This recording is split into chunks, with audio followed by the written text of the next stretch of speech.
এই 5টি বৈশিষ্ট্য যদি আপনি মনে রাখতে পারেন তাহলে আপনি মানুষকে অনেক অংশে চিনতে পারবেন।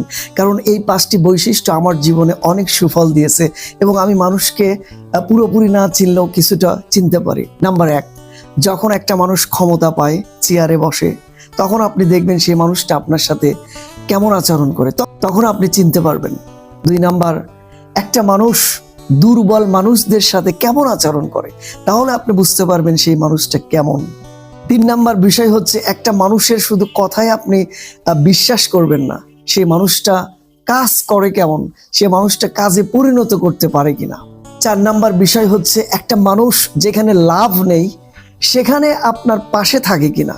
কারণ একটা মানুষ যখন লাভ ছাড়া আপনার সাথে থাকে, পাশে থাকে, তখনই বুঝবেন সে প্রকৃত মানুষ।